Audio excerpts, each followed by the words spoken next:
ನಮಸ್ಕಾರ, ಕನ್ನಡವನಿಗೆ ಸ್ವಾಗತ. ನಾನು ಭಾಗ್ಯನಾರಾಯಣ ಬಗೋರಪು.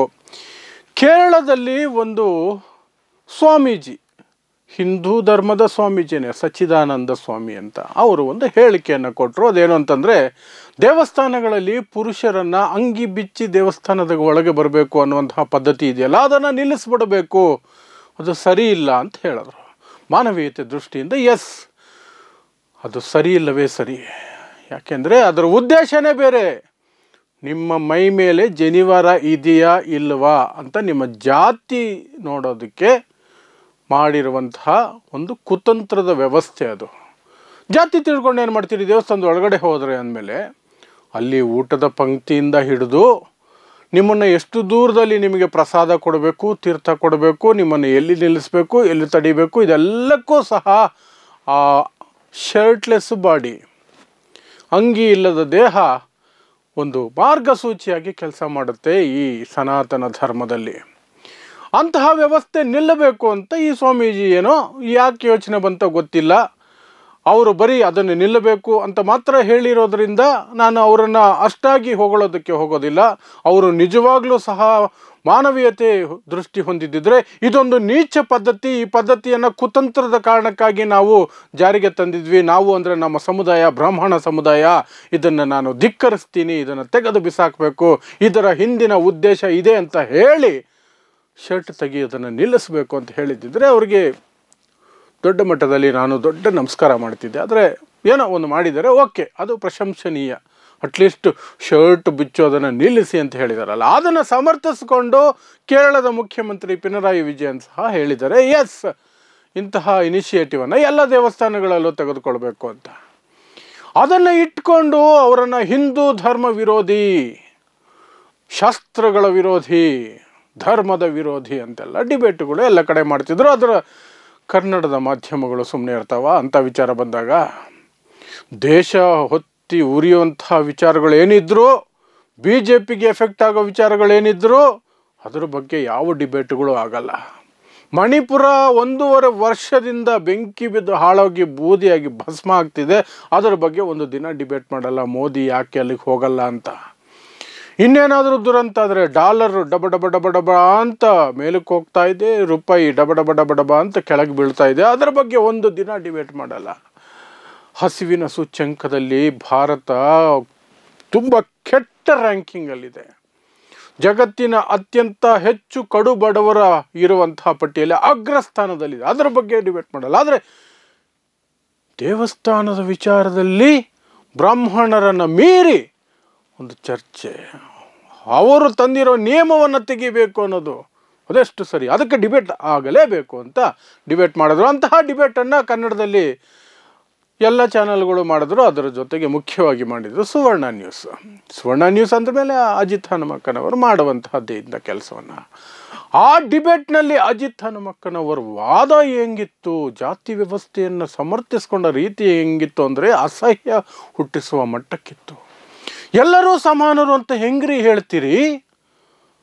ವಾದ ನೋಡಿ, ಫಸ್ಟ್ ಅರ್ಥ ಮಾಡ್ಕೊಳ್ಳಿ. ಎಲ್ಲರೂ ಸಮಾನರು ಅಂತ ಹೆಂಗ್ರಿ ಹೇಳ್ತೀರಿ? ನಾಳೆ ಕೋರ್ಟಿಗೆ ಹೋಗಿ ಜಡ್ಜ್ ಕಡೆ ನೋಡಿಕೊಂಡು ನೀವ್ಯಾಕೆ ಮೇಲಿದ್ದೀರಿ, ನೀವೇಲಿ ಕೂತಿದ್ದೀರಿ, ನಾವೆಲ್ಲ ಯಾಕೆ ಕೆಳಗಿದ್ದೀವಿ ಅಂತ ಕೇಳೋಕ್ಕಾಗತ್ತಾ ಅಂತ ಕೇಳ್ತಾರೆ. ಯಾರಿಗೆ? ಕೆ ಎಸ್ ಭಗವಾನ್ಗೆ ಕೇಳುವಂತಹ ಪ್ರಶ್ನೆ ಇದು. ಕೆ ಎಸ್ ಭಗವಾನ್ ಯಾಕೋ ಇತ್ತೀಚೆಗೆ ತಮ್ಮ ಹೊಳಪನ್ನು ಕಳ್ಕೊಂಬಿಟ್ಟಿದ್ದಾರೆ, ಶಾರ್ಪ್ನೆಸ್ ಕಳ್ಕೊಂಬಿಟ್ಟಿದ್ದಾರೆ. ಅವರು ಸುಮ್ಮನೆ ಪಿನರಾಯಿ ವಿಜಯನ್ ಹೇಳಿದ್ದೆ ಸರಿ ಅಂತ ಹೇಳಿಕೊಂಡು ಸುಮ್ಮನೆ ಆಗಿಬಿಟ್ರು. ಆದರೆ ಇದು ಯಾವ ಮಟ್ಟದ ನೀಚತನ ಅಂತ ಯೋಚನೆ ಮಾಡಿ. ಅಜಿತ್ ಹೇಳದಂತಹ ನೀಚತನ ಇದೆಯಲ್ಲ, ಜಡ್ಜು ಕೋರ್ಟ್ಗೆ ಹೋಗಿ ಜಡ್ಜಿಗೆ ಯಾಕೆ ಮೇಲಿದ್ದೀರಿ, ನಾವ್ಯಾಕೆ ಕೆಳಗಿರಬೇಕು ಅಂತ ಕೇಳೋದು, ಅದಕ್ಕೆ ಸಮ ಅಂತೆ ಇದು. ಏನು? ಬ್ರಾಹ್ಮಣರು ಮಾಡಿರುವಂತಹ ರೂಲ್ಸ್ಗಳನ್ನು ಪ್ರಶ್ನೆ ಮಾಡೋದು, ಜಾತಿ ವ್ಯವಸ್ಥೆಯನ್ನು ಪ್ರಶ್ನೆ ಮಾಡೋದು ಅಂತ ಇಂಡೈರೆಕ್ಟಾಗಿ ಹೇಳ್ತಾ ಇರೋದು ಅಜಿತ್. ಜಾತಿ ವ್ಯವಸ್ಥೆ ಅಂದರೆ ಬ್ರಾಹ್ಮಣರ ಮೇಲಿರಬೇಕು, ನೀವು ಕೆಳಗಡೆ ಇರಬೇಕು, ಅದೇ ಕಣ್ರಿ ರೂಲ್ಸು. ಜಡ್ಜ್ ಹೇಗೆ ಮೇಲಿರ್ತಾರೋ, ಬೇರೆಯವ್ರು ಕೆಳಗಡೆ ಇರ್ತಾರೋ ಆ ರೀತಿಯೇ ಇದೂ ಅಂತ ಹೇಳೋಕೆ ಹೊರಟಿದ್ದು. ಆದರೆ ಈ ಲುಚ್ಚಾತನದ ಮನಸ್ಥಿತಿಯ ಅಜಿತ್ಗೆ ನಾನು ಸ್ಪಷ್ಟವಾಗಿ ಹೇಳ್ತೀನಿ, ಜಡ್ಜ್ ಮೇಲೆ ಕೂತ್ಕೋಬೇಕು, ಮಿಕ್ಕವರು ಕೆಳಗಡೆ ಇರ್ತಾರೆ, ವಾದ ಮಾಡುವವರು, ಆರೋಪಿ ಸ್ಥಾನದಲ್ಲಿರುವವರು, ಆರೋಪ ಮಾಡಿರೋರು, ಬೇರೆ ಸ್ಟಾಫು ಎಲ್ಲ ಇರ್ತಾರೆ. ಅಂದರೆ ಅದು ಸಂವಿಧಾನ ಕೊಟ್ಟಿರುವಂತಹ ಹಕ್ಕು, ಸಂವಿಧಾನ ನಿರ್ಧರಿಸಿರುವಂತಹ ಸ್ಟ್ರಕ್ಚರ್. ಬ್ರಾಹ್ಮಣ ಹೇಳದಂಗೆ ದೇವಸ್ಥಾನಗಳು ನಡೀಬೇಕು ಅಂತ ಯಾವ ಕಾನೂನಲ್ಲಿದೆ? ಯಾವ ಸಂವಿಧಾನದಲ್ಲಿದೆ? ಯಾವ ಸಂವಿಧಾನದಲ್ಲಿದೆ? ಅದೆಂಗೆ ಅವರು ಮಾಡಿದ್ದೇ ರೂಲ್ಸ್ ಆಗುತ್ತೆ? ಯಾರು ಒಪ್ಕೊಳ್ತಾರೆ? ಯಾರು ಮಾಡಿದ್ದು ಅದನ್ನು? ಯಾಕೆ ಒಪ್ಕೋಬೇಕು? ಜಡ್ಜ್ ಮೇಲಿರಬೇಕು, ಕೆಳಗಡೆ ವಾದ ಮಾಡೋರು ಬೇರೆಯವರೆಲ್ಲ ಇರಬೇಕು ಅನ್ನೋದು ನಾವು ಒಪ್ಕೊಳ್ತೀವಿ. ಯಾಕೆ ಅಂದರೆ ಅದು ಕಾನೂನುಬದ್ಧ, ಸಂವಿಧಾನದ ಮೂಲಕ ಕೊಟ್ಟಿರುವಂತಹ ಒಂದು ರಚನೆ, ಅದು ಒಂದು ಸಿಸ್ಟಮ್, ಅದು ಲೀಗಲ್ ಸಿಸ್ಟಮ್. ಬ್ರಾಹ್ಮಣವಾದ ದೇವಸ್ಥಾನಗಳಲ್ಲಿ ಮಾಡಿರೋ ರೂಲ್ಸುಗಳು, ಪದ್ಧತಿಗಳು, ಅನಿಷ್ಟ ವ್ಯವಸ್ಥೆಗಳು, ಅನಿಷ್ಟ ಪದ್ಧತಿಗಳು, ಅದು ಇಲ್ಲೀಗಲ್, ಅಕ್ರಮ ಷಡ್ಯಂತ್ರಗಳ ಮೂಲಕ ಶತಮಾನಗಳಿಂದ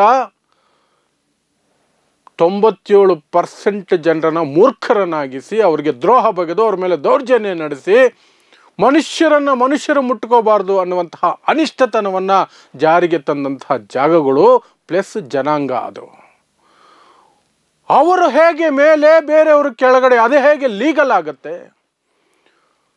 ಇನ್ನೊಂದು ಉದಾಹರಣೆ ಕೊಡ್ತಾರೆ. ಕೆಲವರು ಮನೆಯಲ್ಲಿ ಚಪ್ಪಲಿಯನ್ನು ಮನೆ ಹೊರಗಡೆನೆ ಬಿಟ್ಟು ಬರಬೇಕು ಅಂತಿರುತ್ತೆ. ಇನ್ನು ಕೆಲವರ ಮನೆಯಲ್ಲಿ ಅಡುಗೆ ಮನೆಯವರೆಗೂ ಚಪ್ಪಲಿ ಹಾಕ್ಕೊಂಡೇ ಓಡಾಡ್ತಿರ್ತಾರೆ.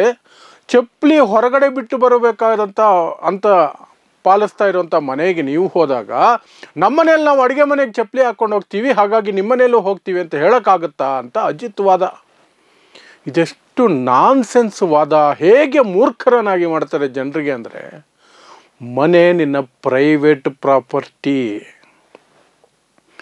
ಖಾಸಗಿ ಸ್ವತ್ತದು, ಅಲ್ಲಿ ನೀವು ನಿಮ್ಮ ಪ್ರಕಾರ ನಡ್ಕೊಳ್ಳಿ ಅಂತ ಹೇಳುವ ಹಕ್ಕಿರುತ್ತೆ ನಿಮಗೆ. ದೇವಸ್ಥಾನ ಪಬ್ಲಿಕ್ ಪ್ರಾಪರ್ಟಿ, ಪಬ್ಲಿಕ್ ಜನರ ದುಡ್ಡಿಂದ ನಡೀತಾ ಇರೋದು.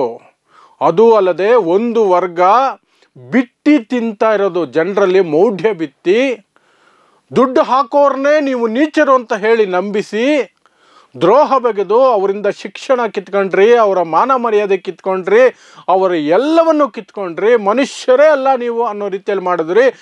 ಹೆಚ್ಚಿನ ಮಟ್ಟಕ್ಕೆ ಹೋಗಿ ನೀವೆಲ್ಲ ನಮ್ಮ ಗುಲಾಮಗಿರಿ ಮಾಡೋದಕ್ಕೆ ಹುಟ್ಟಿರೋರು ಅಂತ ಅವರನ್ನೇ ನಂಬಿಸಿ ಅವ್ರ ಕೈಲಿ ಶತಮಾನಗಳಿಂದ ನೀವು ಗುಲಾಮಗಿರಿ ಮಾಡಿಸ್ಕೊಂಡು ಬರ್ತಿದ್ದೀರಿ.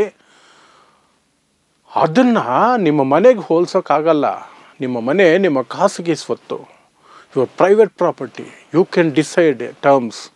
ದೇವಸ್ಥಾನ ಯಾರಪ್ಪನ ಸ್ವತ್ತು ಅಲ್ಲ. ಕಟ್ಟದವನು ಬೆವರು ಸುರಿಸಿ ರಕ್ತ ಹರಿಸಿ ಕಟ್ತಾನೆ. ಅವನು ಯಾವ ಜಾತಿಯವನು? ದೇವಸ್ಥಾನ ಕಟ್ಟೋವರೆಗೂ ಅವನ ಬೆವರಿನ ಹನಿ ಬಿದ್ದು ಬಿದ್ದು ನಿಮ್ಮ ಮೂರ್ತಿಗಳು ನಿರ್ಮಾಣ ಆಗೋದು, ನಿಮ್ಮ ದೇವಸ್ಥಾನಗಳು ನಿರ್ಮಾಣ ಆಗೋದು. ಗಾಯ ಅದು ಇದು ಆಗಿ ರಕ್ತ ಚೆಲ್ಲಿರ್ತಾನಲ್ಲಿ, ಕಾಲು ಇಟ್ಟು ಹತ್ತಿರ್ತಾನೆ ಪ್ರತಿ ಕಂಬದ ಮೇಲೂ. ಅದೆಲ್ಲ ಆದಮೇಲೆ ಅವನಿಗೆ ಪ್ರವೇಶ ಇಲ್ಲ, ಅವನು ದೂರ ನಿಂತ್ಕೋಬೇಕು ಅಥವಾ ಬರಲೇಬಾರ್ದು. ವಾಹ್, ಯಾವ ನ್ಯಾಯ ಕಂಡ್ರೋ ಇದೆಲ್ಲ? ಇಂತಹ ದ್ರೋಹ, ಇಂತಹ ಕುತಂತ್ರ ಜಗತ್ತಿನ ಯಾವ ಧರ್ಮದಲ್ಲೂ ನೋಡೋಕ್ಕೆ ಸಿಗಲ್ಲ ನಿಮಗೆ. ಸನಾತನ ಧರ್ಮ ಅಂತ ಕರೆಸ್ಕೊಳ್ಳುವ, ಇವತ್ತಿಗೆ ಹಿಂದೂ ಧರ್ಮ ಅಂತ ಕರೆಸ್ಕೊಳ್ತಿದೆಯಲ್ಲ, ಅದರಲ್ಲಿ ಮಾತ್ರ ನೋಡೋದಕ್ಕೆ ಸಾಧ್ಯ. ಮತ್ತು ಇವರು ಲೈವ್ ಟಿ ವಿಯಲ್ಲಿ ಕೂತ್ಕೊಂಡು ಕೋಟ್ಯಂತರ ಜನರ ಮುಂದೆ ಹೋಗ್ತಾನೂ ಅದನ್ನು ಅಂತಹ ನೀಚತನವನ್ನು ಸಮರ್ಥನೆ ಮಾಡ್ತಾರಲ್ಲ, ಇವರನ್ನು ಲುಚ್ಚಗಳು ಅಂತ ಕರೆಯೋದ್ರಲ್ಲಿ ತಪ್ಪೇನಾದರೂ ಇರುತ್ತಾ? ಖಂಡಿತ ಇರಲ್ಲ. ಲುಚ್ಚತನನೇ ಇದು, ಆ ಮಟ್ಟದ ಲುಚ್ಚತನ ಇದು. ಮನುಷ್ಯನನ್ನು ಮನುಷ್ಯ ಮುಟ್ಟಿಸ್ಕೋಬಾರ್ದು, ಮನುಷ್ಯನನ್ನು ಮನುಷ್ಯ ಹತ್ರ ಸೇರಿಸ್ಬಾರ್ದು, ಪಕ್ಕದಲ್ಲಿ ಕೂತ್ಕೊಂಡು ಊಟ ಮಾಡಬಾರ್ದು. ಅಷ್ಟ್ಯಾಕೆ ನಾವು ರೇಪ್ ಮಾಡಿದ್ರೆ, ಕೊಲೆ ಮಾಡಿದ್ರೆ ಮಾಡಿಸ್ಕೋಬೇಕು, ಯಾಕಂದ್ರೆ ನೀವು ಹುಟ್ಟಿರೋದೆ ಅದಕ್ಕೆ. ಛೀ, ಅಂತಹ ನೀಚತನವನ್ನು ಇಂತಹ ಅಯೋಗ್ಯರು, ಟಿ ವಿ ಇದೆ, ಚಾನಲ್ ಇದೆ, ರೀಚ್ ಇದೆ, ಕ್ಯಾಮರಾ ಇದೆ, ಲೈಟ್ಸ್ ಇದೆ, ಸ್ಟುಡಿಯೋ ಇದೆ, ಮೈಕ್ ಇದೆ ಅಂತ ದಿನ ಬೆಳಗಾದರೆ ಬೊಗಳ್ತಾನೆ ಇರ್ತಾರೆ. ಯಾರೆಲ್ಲ ಈ ಅಜಿತ್ತನ ಆ ಒಂದು ವಾದವನ್ನು ನೋಡಿದ್ರೋ ಪ್ರತಿಯೊಬ್ಬರು ಪ್ರತಿಕ್ರಿಯೆ ಕೊಡ್ರಿ, ಪ್ರತಿಯೊಬ್ಬರು ಹೇಳ್ರಿ. ದೇವಸ್ಥಾನ ಸಾರ್ವಜನಿಕ ಸ್ವತ್ತು, ಅಲ್ಲಿ ರೂಲ್ಸ್ ಮಾಡಬೇಕಾಗಿರೋದು ಎಲ್ರಿಗೂ ಒಪ್ಪಿಗೆ ಆಗೋ ರೀತಿಯಲ್ಲಿ ಯಾವುದೋ ಒಂದು ಸಮುದಾಯ ಬಿಟ್ಟು ತಿನ್ನೋ ಸಮುದಾಯ ಬಂದು ರೂಲ್ಸ್ ಮಾಡೋ ಹಾಗಿಲ್ಲ ಅಂತ.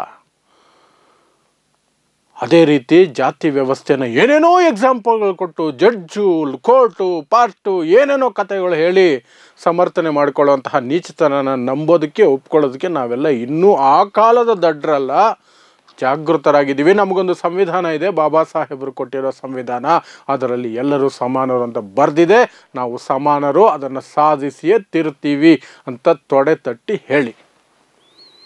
ಆಗಲಾದರೂ ಇಂತಹ ಅಯೋಗ್ಯರಿಗೆ ಬುದ್ಧಿ ಬರುತ್ತೆ. ಇಲ್ಲಾಂದರೆ ಶ್ರೀಲಂಕಾದಲ್ಲಿ ಆಯ್ತಲ್ಲ, ಶ್ರೀಲಂಕಾ, ವೆನಿಜುವೆಲಾದಂತಹ ದೇಶಗಳಲ್ಲಿ ಆಯ್ತಲ್ಲ, ಅಂತಹ ಪರಿಸ್ಥಿತಿನೇ ಬರುತ್ತೆ. ಯಾರೆಲ್ಲ ಕೋಮುವಾದವನ್ನು, ಆಡಳಿತ ಪಕ್ಷವನ್ನು ಚಮಚಾಗಿರಿ ಮಾಡಿಕೊಂಡು ಅವರ ಕಾಲಿಡಿದು ಬೂಟ್ ನೆಕ್ಕೊಂಡು ಬದುಕ್ತಿದ್ರು ಇಂಥವರು, ಅವರಿಗೆಲ್ಲ ಜನ ತಿರುಗಿ ಬಿದ್ದಾಗ ಎಲ್ಲೆಲ್ಲಿ ಏನೇನು ಮಾಡಿದ್ರು ಅನ್ನೋದು ನೆನಪಿಸಿ ಆವಾಗಾದರೂ ಒಂಚೂರು ಭಯ ಬರುತ್ತೆ. ಭಯದ ಜೊತೆಯಲ್ಲಿ ಜ್ಞಾನೋದಯ ಆದರೂ ಆಗಬಹುದೇನೋ, ನೋಡೋಣ. ನೋಡ್ತಾ ಇರಿ ಸಮ ಸಮಾಜಕ್ಕಾಗಿ ಕನ್ನಡ 1 ನ್ಯೂಸ್. ನಮಸ್ಕಾರ.